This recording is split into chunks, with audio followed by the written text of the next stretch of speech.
Hello everybody, this is Anthony from Team Ignis, co-leader of Team Ignis, and I'm bringing you my Great Nature deck profile. So for my starter, I run Pencil Koala, and his ability is Generation Break 1. When he boosts a unit, not a Vanguard, but a unit, and if that attack hits, it's not above 20. If the attack hits, then it gives you another unit 4,000, and then at the end draw a card and retire.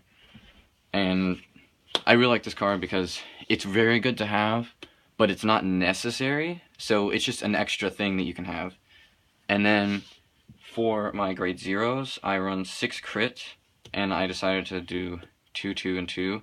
And I run 2 Ruler Chameleon as an option, but I have never used this skill, and I used it once as a test, and it was useless. But it's an option, so then I run 6 draw, and I run 2 Castanet Donkey because I do not run Taping Cat, so I don't need it, but, you know, I run him because if I need a booster on the field, he's 5 to boost. Then I run 4 Heal, because it's good to heal, obviously. Then for grade 1s, this is slightly different than what my final deck will be, but I run 2 Stamped Sea Otter, and he's very good because he's a booster that he can't get killed. So his effect is just that he can't be retired from effects from cards. So it's really good because, you know, he can't be retired. Then for I run 2 Coiling Duckbill, and I will run 4 of him most likely in my final deck. But his effect is just when you place him on rear guard, choose a unit. When it's retired, you draw a card. So it just pluses your hand, and you can combo that with other things, which is really nice. Then I run 3 Mohican Hyena, and he's very good for one reason that I really like. If I only have 1 Counterblast open and I'm striding into Monogamer, give it 4K and it's above 20, because his effect is at Generation Break 1 when you boost a unit. If their power is 19,000 or greater, give it another 4,000. So he's just a 10k booster if the unit's given 4,000. So you can make really good columns with him. Then I run 3 of the Diligent Assistant Mini Belly because it's good to stride with, it's good to have in your hand, and I mean it is 7k base, and then you can search for Big Belly if you want. Which I haven't really used that skill, but occasionally I'll use it if I'm stuck with a Taskmaster in my hand. Then I run 4 PG, and I do run the GPG because even though it's not good for restanding decks, it's still good to have on flip. Next, moving into grade 2s, I run 2 Sleepy Tapir, which again, the resist is very good because these 2 cards are different. So he has resist. He was before resist came out. So he has resist, which means he can't be chosen by effects from cards. So things like Root Flare and Diablo, they can kill him, but most cards can't because it says choose a unit, so you can't choose him. Then his other effect is the same as Binoculus Tiger, except for only on rear guard, which is when he attacks a Vanguard, choose another unit, give it 4,000, and kill it. And it's good because it's a guaranteed kill. Like if you need to kill something, it's good to have. And then it's a good card to run. And then I run 2 Set Square Penguin because unflip and draw, and then it's just good because so his effect is Generation Rank 1 when he's placed on rear guard, choose another unit, and when it's retired, turn of damage face up and draw a card, which is pretty much Coiling Duckbill but with a mega boost because the damage on flip is really useful. Then I run 3, most people run 4, but I run 3 Crayon Tiger because I've played Great Nature for a long time. It was actually my first clan, and running 4, you always end up having it in your hand at the beginning of the game and either end up riding it or you just don't want it. Like, so when you run 3, you will get it and you will get to use it when you need it. And there are cases when running 3 means you won't get it, but it's better than running 4 for this specific build. But you can run, a lot of people run 4, and that is also very good. Then lastly, I run 4 Capable Assistant Guru Wolf because I don't mind riding him, so it's okay if I ride him. But him with Monogamer and Big Belly, I can draw so many cards. There's plays with him where I can easily draw 6 cards easily off of one turn. Like, very easily. And then, you know. It's criminal. Yeah.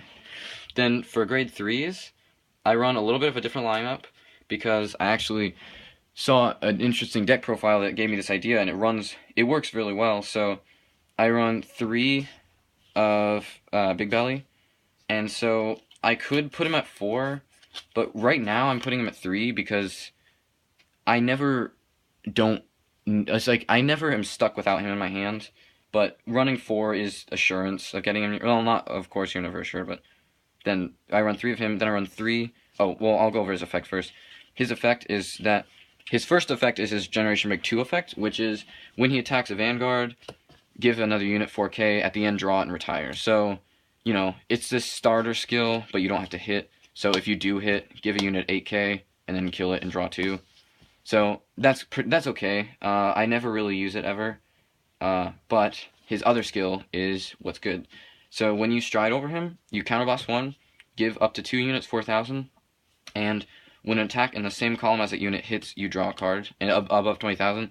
So the reason that's good is because if you have 2 units, you can give it to them, and if it hits, you get to draw 2 because, well, excluding his skill, you get to draw 2 because it's in the same column. So that's also very good. And then mixed with Monogamer, of course, it means that you get to draw a lot.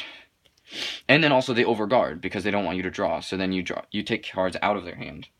Then I run 3 Tuskmaster, which is a very good card on Rearguard Circle. Contradictory Instructor Tuskmaster. So his effect is Vanguard or Rearguard Circle, which means if you have to ride him, you can use it. Generation Break 1, Counterblast 1, when this unit attacks Vanguard, restand another unit, give it plus 4k, and then at the end retire it. So it's another restander, and it's really good because it's like Crayon Tiger, but he doesn't have to be boosted. You don't get the draw, which actually sometimes can be bothersome, but you can combo with other abilities and get the draws off. But it's a very good card to run. And then lastly for my grade 3s, I run 2 School Hunter Leopold, which is the thing that I saw that I thought would be really interesting, and it's actually worked really well. So his effect is that Limit Break 4, when a unit is put in the drop zone from Rearguard, counterblast 1, call it back. So his other skill is you give a unit 4k and kill it, but I never use that because you're going to be striding over him. So pretty much if you stride over Leopold, what you can do is, if you stride over him and then you retire a unit, you can search for it, and then you can also call it back because this goes away, and then you can counterblast 1 because it's still during the end phase. So you counterblast 1 and then call it back. So you can, like, one thing I think is interesting is if you have Crayon Tiger on your field and you're striding, you can kill Crayon Tiger, call it back to Rearguard, and search for another one. So you get 2 Crayon in your hand, which is a very good usage. So it has a lot of usage with the stride for him, which is very good. So moving on to the G deck, I run 2 School Hunter Leopold, School Special Investigator Leopold Chaser, which is the stride where you have to have Leopold Soul, so you can't use you can't stride anybody else. You can't stride him over Big Belly, but he's in there for Leopold. Then I run 1 Omniscience Dragon, Wisdom Teller Dragon, and he is amazing because he adds insane pressure because nobody wants to let him pass, and if they let him pass, then you just get to draw a bunch. That's pretty much how it goes. So his effect is that when an attack hits a Vanguard, give a unit 4,000, and when it attacks a Vanguard, if its power is 20,000 or greater, so draw a card. So if they let it hit, you can use the starter, attack. You can attack and then get draw a lot of cards off of it, which is really good.